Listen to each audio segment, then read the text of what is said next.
Multimedia, derecho a tus oídos. Desde la Ciudad de México para el mundo, Yus Canal Multimedia Radio.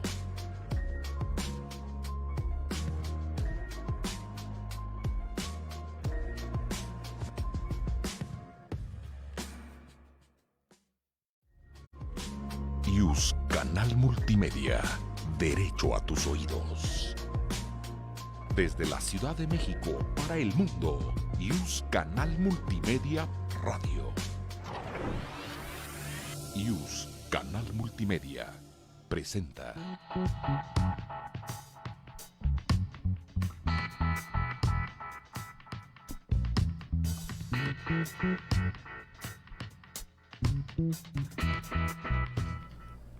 Hola, muy buenos días, un tanto lluviosos en algunas zonas de la Ciudad de México. Hola comunidad UNAM, hola comunidad EGE. Buenos días, Nancy. Hola, Benita, muchas gracias. Hoy buenos días. Vamos a conversar sobre, ya habíamos tenido una plática sobre comunidades indígenas en la temporada anterior, pero nos pareció importante traer sobre la mesa el tema de la autoadscripción y cómo se acreditan frente a las autoridades electorales. Y para ello invitamos nuevamente al maestro Carlos López Reina. Muchas gracias, muy buenos días, Vero, Nancy, es un placer estar con ustedes. Buenos días a la comunidad universitaria y un agradecimiento especial a la Universidad Autónoma de México y a la Escuela Judicial del Tribunal Electoral del Poder Judicial de la Federación. Muchísimas gracias. Gracias por acompañarnos, Carlos. Y antes de que pasemos a esto, les recuerdo que como cada jueves tenemos una trivia electoral para que puedan llevarse una de las obras editadas por la editorial del Tribunal Electoral. Y la trivia del día de hoy es, la respuesta es sí, no. En cumplimiento a una acción afirmativa en materia de comunidades indígenas, los partidos deben presentar pruebas para comprobar el vínculo comunitario de las personas postuladas. Esto, aquí va el tip, pueden ir a revisar por ahí las tesis, las jurisprudencias recientes del Tribunal Electoral y van a encontrar por ahí la respuesta, y quienes la respondan correctamente van a llevarse la obra Acceso de las personas con discapacidad a la justicia electoral con perspectiva de género de la maestra María Sirvent Bravo Auja. Entonces, respóndanos por ahí, Facebook, Twitter, si no, a esta trivia que además está apareciendo en la pantalla, gracias a nuestro equipo de la cabina, a Rafa, que siempre está aquí muy atento.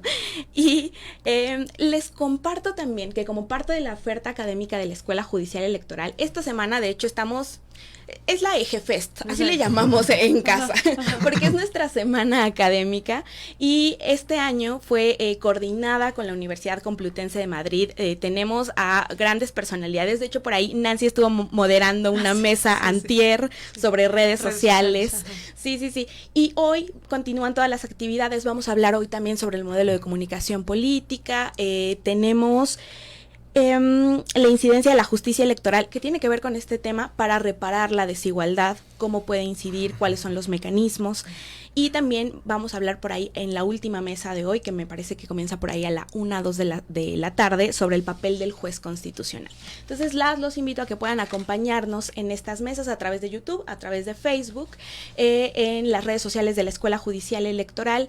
Hoy y mañana todavía tenemos actividades y ahora sí, se terminaría la EGE Fest, pero se quedan todos los videos en nuestras plataformas para que puedan consultarlos posteriormente. Sí. Pues muy bien, pasemos a nuestro tema. Pues bien, ya, Berito, ya lo anunciabas, ¿no? A ver, la cuestión de la acreditación, ¿cierto? De que perteneces a una comunidad indígena. Sin embargo, para poner un poco en contexto, creo, a quienes nos escuchan y nos ven, ¿por qué hablamos o por qué la necesidad entonces de exigir que acredites la pertenencia a una comunidad indígena? ¿En qué contexto se da o por qué hablamos de esto en la materia electoral? Bueno, en primer lugar, pues el tema de acreditar la autoadscripción se dio por allá en el año del 2017 para el proceso electoral del 2018 y todo se surgió derivado de usurpaciones a esta autoadscripción, es decir, personas que no integraban pueblos ni comunidades indígenas ni eran parte integrante de ellas, eran postuladas por los partidos políticos como sus candidaturas en ejercicio de las acciones afirmativas, es decir, las cuotas que implementó a través de acuerdos el Instituto Nacional Electoral para que los partidos políticos propiciaran la participación política de este grupo. Pero son cuotas que no están en ley. No están en la ley, ¿sí? Sino en ejercicio de facultades convencionales y legales, el Instituto Nacional Electoral implementa estas acciones, no nada más para pueblos y comunidades indígenas, para diversos grupos que históricamente han sido discriminados, como aconteció también en proceso 2018 y 2021, que personas con discapacidad, ¿sí?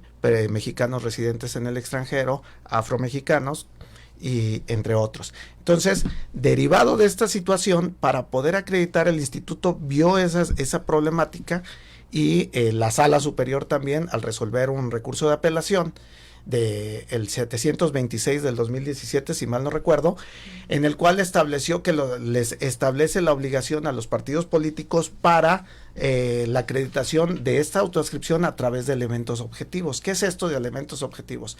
Pues elementos o pruebas con las cuales se pudiera constatar ese vínculo entre el candidato que postulaba el partido político con una comunidad indígena en particular. Y sí. Entonces, en ese sentido, por eso se establece este tema de la autoadscripción. Muchos dirán, ¿por qué? Porque esto podría para muchos parecer como una contradicción a lo que señala el texto constitucional en el artículo segundo, en el párrafo segundo, en el cual dice que la conciencia de identidad será elemento fundamental para identificar a quienes se aplicarán las normas de los pueblos y comunidades indígenas. Entonces dicen, si el criterio, simple y sencillamente, ¿qué es este criterio? Que yo me reconozca como indígena, ¿por qué lo tengo que acreditar? Porque derivado de esto, y además que no debemos de perder de vista que estas cuotas o estas acciones afirmativas implementadas son dirigidas para que obtengan los lugares o las postulaciones personas, en lo particular candidatos indígenas, pero son derivadas de derechos colectivos que se están reconociendo a la colectividad en lo general y no a una persona en lo particular. Precisamente por eso fue que se implementaron, y ahorita más adelante vamos a ir platicando algunos temas y cómo se ha ido generando esta situación, porque de cómo inició en el proceso electoral del 2018 a la fecha ha habido cambios. ¿Por qué? Por la Sala Superior ha emitido jurisprudencia al respecto, ha habido sentencias posteriores a la jurisprudencia en las cuales ya se han ido pues puliendo un poquito esos temas que, claro, como todo, susceptible de perfeccionarse, ¿no? Y como lo vamos a comentar. ¿Cómo está la cuota indígena? ¿Nos recuerdas? O sea, el tema esto de que decías de los acuerdos, ¿cómo se diseñó? ¿Cómo se diseñó? Ajá. Bueno, primero, para el proceso del 2017, el Instituto Nacional Electoral identificó distritos indígenas, distritos electorales de los 300 distritos uninominales en la República, en los cuales identificó cuáles tenían más del 40% de su población como indígenas. En aquel momento, pues identificó 12, y después, a partir de la judicialización de ese acuerdo, la Sala Superior determinó que había un 13º distrito, que fue en el estado de San Luis Potosí, en el cual se reconoció también como distrito indígena. Luego ya para el proceso del 2021, pues aumentó de una forma ya muy significativa. ¿Por qué? Porque aumenta a 21 distritos, además de 9 diputaciones por representación proporcional. Entonces, sí se ha ido generando el número, pero pues ha ido precisamente por estos cambios, pues se ha tenido la necesidad de advertir a quién sí se debe de reconocer como persona indígena. ¿Por qué? Porque por el otro lado, pues como ustedes bien lo saben, ha habido una cantidad inmensa de juicios ante las salas regionales, tribunales electorales locales para el caso de elecciones estatales, pero ante las salas regionales y la propia Sala Superior, en el cual tanto integrantes de pueblos y comunidades indígenas y afromexicanas como los propios partidos políticos han impugnado esta autoadscripción de muchos candidatos, y en gran parte de ellos han revocado los registros de muchas candidaturas. ¿Por qué? Porque no se acredita ese vínculo comunitario. Y este vínculo ha sido pues un tanto controvertido. ¿Por qué? Porque no es el tener una relación yo con la comunidad, sino que la comunidad me reconozca como su integrante, porque aquí vamos a hablar de otro término que utilizan mucho los antropólogos, que es la heteroautoadscripción. La autoadscripción, ¿qué es? Si yo me reconozco como parte integrante de un pueblo, comunidad indígena, claro. pero por el otro lado está la heteroadscripción, que utilizan mucho los antropólogos, y es el tema de si la comunidad te reconoce, que esa es la parte importante para este tema de las postulaciones. Sí, claro. Y decíamos que este tema de la autoadscripción nace en materia de comunidades y pueblos indígenas, pero ahora que en la Defensoría Pública Electoral también se toca este tema de las categorías sospechosas en materia de otros grupos que han estado en una situación de vulnerabilidad. ¿Qué considera las autoridades como estas categorías sospechosas para otros grupos vulnerables? Bueno, pues para otros grupos, como lo comenté hace unos minutitos, pues principalmente se han implementado las acciones para personas integrantes de pueblos y comunidades indígenas, afromexicanos, residentes en el extranjero, de la diversidad sexual y jóvenes, ¿no? Que han sido preponderantemente los 5 grupos a los cuales se han encaminado las acciones afirmativas. Pero cada uno de ellos tiene una especificidad para poder acreditar esa autoadscripción. Por ejemplo, en el tema de la diversidad sexual, pues ha sido criterio que la autoadscripción, pues basta con que sea simple. Sí. ¿Por qué? Por la complejidad de la temática. Recuerdo que hubo mucho debate hace algunos años, se tocó el tema que llegó hasta la Sala Superior respecto de un acuerdo que implementó el IEPCO, el Instituto Estatal Electoral de Oaxaca, en el cual implementó una acción afirmativa, pero específica para muchos en el estado de Oaxaca, que fue motivo de mucha controversia. ¿Por qué? Porque todos los candidatos postulados, o la gran mayoría de candidatos postulados por los partidos políticos, ya habían participado en procesos electorales anteriores, pero reconociéndose como hombres. Y ante este acuerdo, muchos dicen, no, yo lo soy. Y aquí pues vienen situaciones muy específicas, ¿no? Porque en aquel asunto para mí complicadísimo, digo, no hubiera querido estar en los zapatos de un magistrado al analizar ese asunto. ¿Por qué? Porque implica no nada más un tema de alguna preferencia sexual, sino de una identificación y de la expresión también de género. O sea, se conjuntan muchas condiciones, no nada más una en particular, a cuál atendemos. Entonces, eso será también un tema muy controvertido para este proceso electoral, precisamente porque ante la falta de legislación y con motivo de las acciones de inconstitucionalidad que declararon la invalidez de las reformas de la Ley General de Instituciones y Procedimientos Electorales, pues invariablemente creemos que va a implementar acciones afirmativas el Instituto Nacional Electoral, y ahí viene de nueva cuenta este tema. Sí, claro. Y para que eso, el acuerdo del INE surgió ya iniciado el proceso, esa es la cuestión, ¿no? O sea, los últimos acuerdos de estas cuotas. Sí, ya fueron, pues ya, como dicen, a quemarropa. Entonces no le dio tanta posibilidad. Sin embargo, pues el INE hay que reconocerle que ha hecho esfuerzos maratónicos. Sí. Por ejemplo, en los años previos implementó consultas indígenas y afromexicanas, precisamente en cumplimiento de una sentencia de la Sala Superior para analizar el tema de la autoadscripción, y con ese motivo emitió unos lineamientos, que les leo textual el nombre: lineamientos para verificar el cumplimiento de la autoadscripción calificada de las personas que se postulen en observancia a la acción afirmativa indígena para las candidaturas a cargos federales de elección popular. Sí. Larguísimo el nombre. En ¿a qué se determinó? ¿O qué determinaron? Bueno, la manera en cómo lo van a acreditar. ¿Por qué? Porque a lo largo de estas acreditaciones pues se dieron muchas maneras de pretender acreditar esta autoadscripción, y aquí nos habla preponderantemente, nos dan en este acuerdo un listado de quiénes son las autoridades que pueden expedir o hacer ese reconocimiento, y nos dan un listado con una preponderancia, tomando siempre en cuenta como el órgano máximo la Asamblea General, y nos hablan que es la Asamblea de Autoridades Indígenas Tradicionales o Comunitarias. Después, en segundo lugar, las autoridades indígenas tradicionales o comunitarias, y hace pues como un paréntesis y enunciativo, no limitativo, que dice que podrían ser estas delegaciones, agentes, comisarías, jefaturas, etcétera.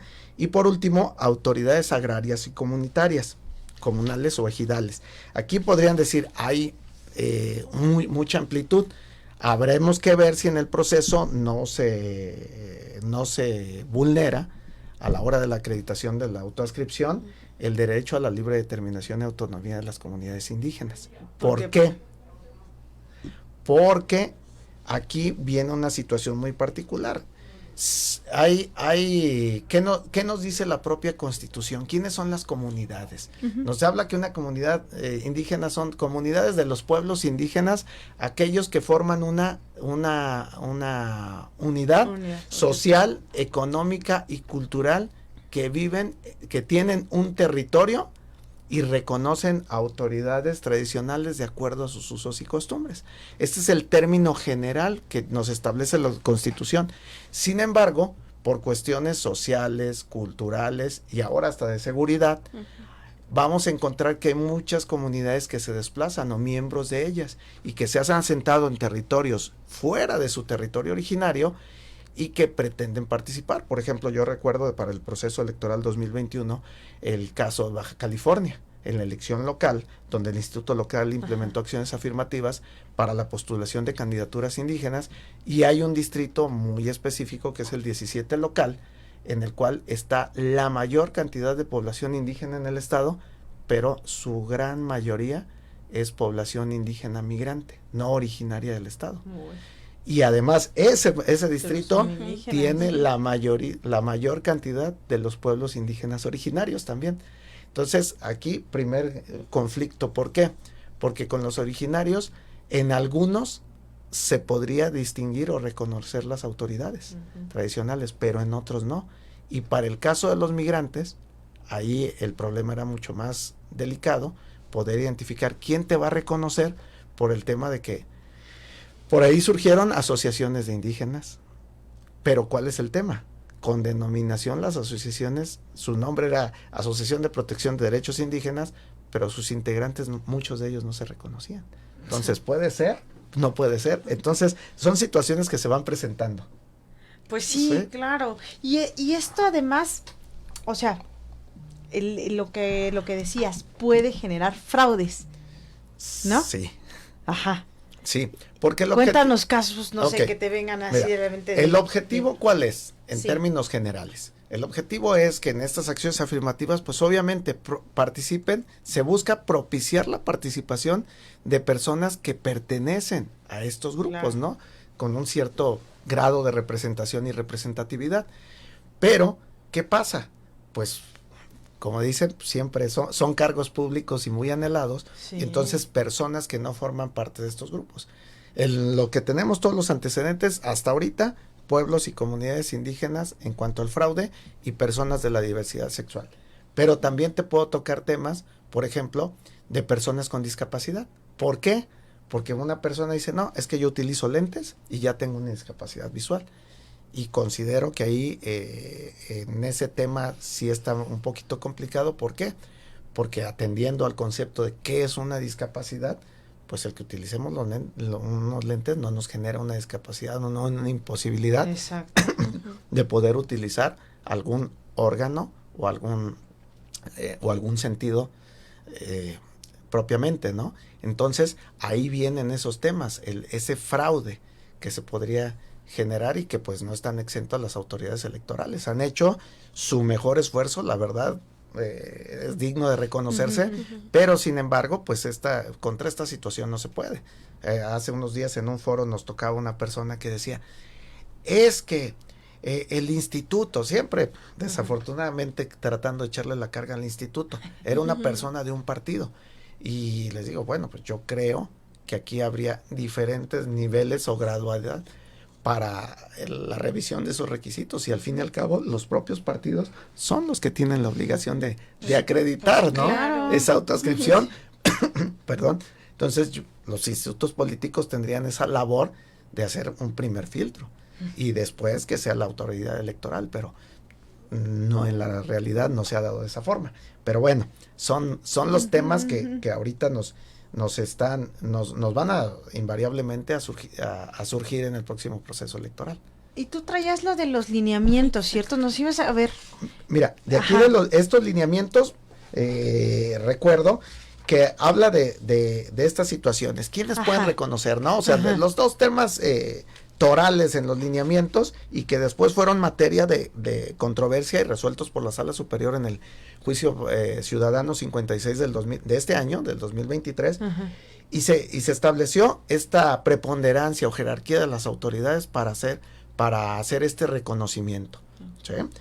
Pero también aquí hay una temática que se tocó en ese juicio y que a mí en lo personal me llama mucho la atención, que era el del artículo 31 de estos lineamientos, que dice textualmente: en caso de que en la comunidad no haya autoridad tradicional, comunitaria, agraria, ejidal o municipal, o inclusive una asociación indígena, lo que estamos platicando, ¿sí?, que pueda emitir la constancia de adscripción, o ante la negativa o imposibilidad de obtenerla, al menos 10 personas que se autoascriban como integrantes de un pueblo indígena deberán suscribir la manera de testigos.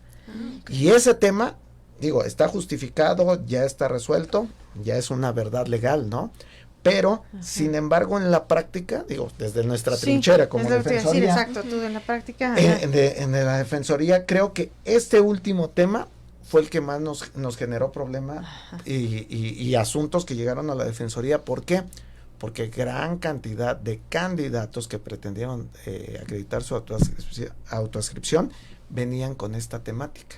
La autoridad que les hacía este reconocimiento, pues desde nuestro punto de vista consideramos que no era la idónea. ¿Por qué? Porque les puedo decir, miren, atendiendo al criterio del artículo 2, a lo mejor Nancy, Vero, Carlos, Rafa y algunas otras 6 personas podríamos indebidamente autoascribirnos, reconocernos con que somos indígenas de un pueblo indígena, ¿sí? Y le vamos a dar el apoyo a una persona. Entonces, con nuestro simple dicho, ya estaríamos acreditando, ¿sí? No critico ni mucho menos la resolución del acuerdo. O sea, personas que se autoascriben y son las que van a decir quién, si es o no. Exactamente, ese es un tema que fue motivo de juicios. Aquí en el acuerdo, ¿qué pasó? El Instituto Nacional Electoral implementó una consulta previa, libre e informada antes de emitir estos lineamientos. Y de las bases de datos y de la información que obtuvo y las propuestas en estas consultas, pues de ahí es de donde ella se basó. Y este tema invariablemente muchas personas, y digo personas ahora sí, entre comillas, que acudieron a las consultas, lo hicieron como una propuesta. Pero, o sea, ellos dijeron. Este es el resultado. Sí, es el resultado. Sin embargo, a mí pues la verdad es que me da un poco de preocupación o me llama mucho la atención por una situación en particular. ¿Qué pasa? En el momento de hacer la consulta, de acuerdo a los estándares internacionales y establecidos en el convenio 169 de la OIT, nos da unos lineamientos generales para implementar una consulta previa, libre e informada. Y luego, pues hay el protocolo que en su momento hizo la CDI, la Comisión para el Desarrollo de los Pueblos Indígenas, y que ahora también lo tiene el INPI, con algunas modificaciones, y establecen los requisitos que se deben de cumplir en esta consulta. Pero en el convenio 169, derivado de él, y en criterios de la Suprema Corte de Justicia de la Nación, y que también ha adoptado el Tribunal Electoral, se ha establecido a quién se debe de consultar. Y la respuesta me dirán todos: a los pueblos y comunidades indígenas. Sí, pero ¿a través de quién? ¿A todos o a través de quién? Y entonces en el convenio dice a través de sus autoridades representativas. Hay casos en los que no hay autoridades representativas, hay casos que sí hay. Entonces, pues, lo abres. Y ya se queda abierto. Y viene el segundo problema, que cuando se hizo la consulta, ¿sí?, en experiencia personal me tocó ver algunos casos que algunas personas que participaron, pues propiamente no eran autoridades representativas de algún pueblo o comunidad. ¿Pero cómo sabías eso? Mira, ¿por qué? Porque en ocasiones, inclusive hasta se podría consultar, representante de la Asociación de Artesanos Ajá. Ok. y tenemos la certeza de que todos los artesanos Ah, se reconozcan. bueno, O sí. sea, Ok. entonces, este es el tema. ¿Cómo lo hicieron? Bueno, pues el instituto pide información, las demás autoridades le otorgan la información y así es como empiezan a hacer las convocatorias, ¿no? Pero es un problema mayúsculo por dos motivos, mira, motivos muy grandes. Ajá. Primero, pues la falta de regulación para realizar una consulta indígena. Sí. Una, no tenemos norma. Oye, A lo es mejor cierto. esto... Pero esta la hizo el INE. Esta la Ajá. hizo el INE, ¿sí? Y basándose en estándares internacionales y demás. Sin embargo, ahí viene también, o sea, así como tenemos el problema para acreditar la autoadscripción de estas personas que pretenden ser candidatos o registrados por los partidos políticos, también tenemos el otro problema de la identificación de estas autoridades representativas. ¿Por qué? ¿Quiénes son las que representan? Por ejemplo, te pongo un caso así en 30 segundos. Sí. ¿Sí? Una comunidad en el sur del estado de Sonora que nos llegaron asuntos el año pasado, ¿sí? Entonces, como allá existe una figura que es el regidor étnico, y quien lo elige, forma parte del ayuntamiento, es integrante con derecho a voz, a voto y a todos los emolumentos de un regidor, forma parte del cabildo, ¿sí? Pero este regidor no es electo bajo el sistema que todos conocemos a través de urnas y el sistema de partidos, sino que el derecho es de las propias comunidades que están asentadas en ese municipio. ¿Qué pasó? Volvemos al problema. Diferentes grupos se peleaban la legitimación de quién es la autoridad para poder designar a esta persona.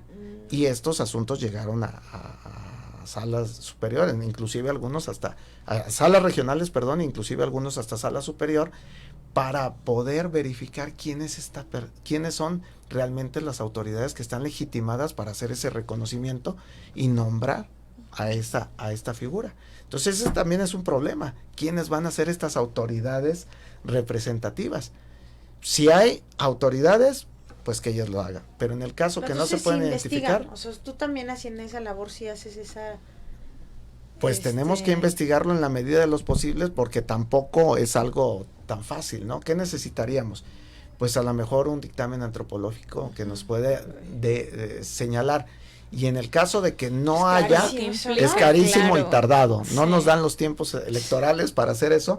Sí, Y el sí. otro tema que también complica un poquito la situación es lo del dictamen, y la otra, si no hay autoridad, que sea la asamblea, ¿no? Y como bien lo está establecido en los Pero a lineamientos. ti te ha tocado defender entonces el lado de qué, de candidatos que bajan o qué Mira, casos te han llegado? los servicios nosotros en la defensoría los brindamos cuando a la primer persona que llegue, ¿sí? Ujú. Si llega una persona que representa a la comunidad y se También quiere del otro inconformar lado, también de la comunidad. por alguna persona Ajá. que Como una indebidamente supuesta, se está reconociendo Sí. Ujú. y lo registraron como candidato, pues les brindamos los servicios. También nos ha tocado a la inversa de algunos candidatos que han llegado. Sí. Se les reconoce o no les Si permiten se les reconoce o no, seguir. porque hay de los dos lados, ¿eh? O Ujú. sea, siempre habrá. Lo que más nos han llegado siempre pues es de comunidades. Pero pues tú tienes que invariablemente. defenderlos, pues, o sea, no vas a decirles, a ver, déjame ver primero si sí. No, pues mira, como dice. Si de verdad sí me estás... Ahí ¿no? tenemos que, claro, O sea, tú tienes que dar el tienes que servicio. defender a quien le vas Ajá. a otorgar el servicio. Pero aquí lo platicamos, Sí. en esta plática podemos decir todas esas experiencias que han surgido, ¿no? Y este ha sido un tema muy reiterado. ¿Por qué? Porque precisamente no está muy claro para muchas personas, ¿no? Y muchas autoridades este tema. En algunos estados, por ejemplo, cuando implementaron acciones afirmativas para el proceso anterior, que fue la primera ocasión en la historia que implementaban acciones también, ellos decían, no, pues con que sea una autoadscripción simple. Esos acuerdos se judicializaron Claro. y invariablemente casi todos en sala regional o en sala superior, y se determinó, no, No. tiene que haber autoadscripción calificada. Calificada. Sí. Ujú. Sí, pues es que, pero digo, del lado de la defensoría, pues es diferente a cuando llega el expediente, porque pues te digo, a ti te toca solo defenderlos. Exactamente. ¿No? Y ya el otro lado, pues a lo mejor sí puede ser que en el expediente digas, no, pues. En el expediente no tengas razón. Ajá, ¿sí? exactamente. Sí, o sea, como decimos, no todos los asuntos los podemos ganar, pero también procuramos no perderlos, ¿no? Pero se presentan muchísimas cosas por esta temática, porque, y sobre todo se nos han ido presentando en los últimos meses situaciones un tanto hasta novedosas para nosotros, un poco y mucho más para las autoridades electorales. ¿Por qué? Porque todos los grupos precisamente que están considerados como históricamente discriminados, pues han estado haciendo solicitudes a los institutos electorales para la implementación, para reconocimiento de acciones afirmativas, claro. Inclusive para cuestiones que para nosotros podrían parecer minúsculas, pero para ellos son de gran trascendencia, para el simple hecho de poder ejercer su derecho a votar. Vamos poniendo el caso, las elecciones de Coahuila y el Estado de México, que muchas personas pretendieron, algunas por la falta de conocimiento del trámite no hicieron su registro en tiempo para poder votar, hacer la solicitud a los institutos para poder votar en el extranjero, y en el momento acudieron a las sedes consulares a emitir su voto y pues obviamente no se podía. Otro caso diferente, los que promovieron en tiempo y forma la solicitud de su credencial para votar en el extranjero, pero por ahí dentro de los lineamientos de la credencial para votar en el extranjero, de la norma, establece por ahí un candadito de que se debe de activar la credencial. Y entonces pues muchos no sabían, no se pudo. Entonces de cada uno de estos grupos vamos encontrando una particularidad en general. Aquí creo que lo que tenemos más experiencia todos, ¿no? Como tribunales y nosotros, pues son los procesos electorales anteriores en casos de pueblos y comunidades indígenas, pero sin dejar de mencionar los demás también grupos históricamente discriminados. O también aquí un tema que a veces es materia de confusión, de los grupos en situación de vulnerabilidad, ¿no? Que nosotros lo utilizamos en ocasiones de manera indistinta, pero que sí hay que hacer una acotación de cuáles son estos, pues aquellos grupos que necesitan una protección o medida reforzada, ¿no? Para poder ejercer su voto. Y que en esto ha llegado infinidad. De hecho, me ha tocado ver en las últimas sesiones de Sala Superior, por ejemplo, cuántas resoluciones han emitido para personas con discapacidad, en los cuales ya inclusive hasta en los procedimientos hacen ajustes procedimentales la Sala Superior a efecto de que ejerzan su derecho de acceso a la justicia de una manera pues mucho más acorde y facilitándoles más flexible, porque de otra forma pues nada más quedaría en el tintero el ejercicio de sus derechos, ¿no? Por ejemplo, vamos hablando, ahorita que está muy en boga las consultas, ¿no? Consulta previa libre e informada para pueblos y comunidades indígenas, y consultas previa directa y estrecha para personas con discapacidad, y entonces emiten las convocatorias de manera impresas, pues, ¿no? Visuales. ¿Y qué pasa con las personas que tienen discapacidad visual? Pues total, permanente o debilidad visual. Pues esa la manera de convocarlas a esas consultas, pues no es una manera adecuada o idónea para este grupo, ¿no? Luego se vienen para diferentes, o sea, va surgiendo la necesidad de acuerdo con el grupo. Y aquí en el tableza nos ha tocado asuntos que dice, mira, pero es que la vamos a traducir a alfabeto braille. Segundo problema, no todas las personas que tienen discapacidad visual, o sea, total permanente, como por ejemplo una ceguera total o debilidad visual, leen el alfabeto braille. De hecho, en la actualidad, por cuestiones tecnológicas, ya ha estado cayendo en desuso. Que dicen, no, mejor lo hacemos, tenemos aplicaciones, como dice Berito. Claro. Por ejemplo, una que creo es muy común y me ha tocado escucharla entre algunas personas que asesoramos, el programa El Inclusion, que todos los textos digitalizados se los puede modificar, los lee el programa y los pasa a audio, ¿sí? Claro. Pero son muchas especificidades que afortunadamente, y a mí la verdad yo aplaudo mucho esto, todas las medidas que han tomado y llevan la vanguardia a los tribunales electorales. Sí, que de hecho, o sea, la mayoría de las páginas del Tribunal Electoral tienen esta herramienta de inclusion que te permite identificar, por ejemplo, si alguien tiene problemas de discapacidad auditiva o discapacidad visual, se hacen modificaciones en la página para que el acceso a la información sea más pues fácil, ¿no?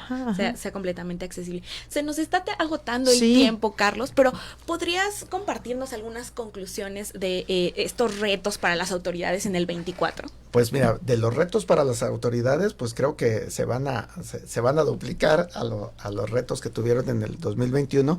Sin embargo, pues ya está con mucha antelación, pues el Instituto Nacional Electoral, con pues ya la experiencia que han tenido de procesos electorales, ya ha estado emitiendo lineamientos, ha estado haciendo muchísimos ajustes dirigidos a todos estos grupos históricamente discriminados para propiciar ese ejercicio, primero de su derecho a votar y también el del derecho a ser votado a través de las acciones afirmativas. Entonces, pues yo como conclusiones creo que aquí más que nada es reconocer esta labor de las autoridades, porque para muchos en la plática pues podrán decir, ay, ¿por qué se complican tanto? Pero créeme que lo personal y con la poquita experiencia que tenemos, pues son labores titánicas, no es nada fácil, y pues todas estas actividades que han realizado ambas autoridades electorales es digno de reconocerse y aplaudirse.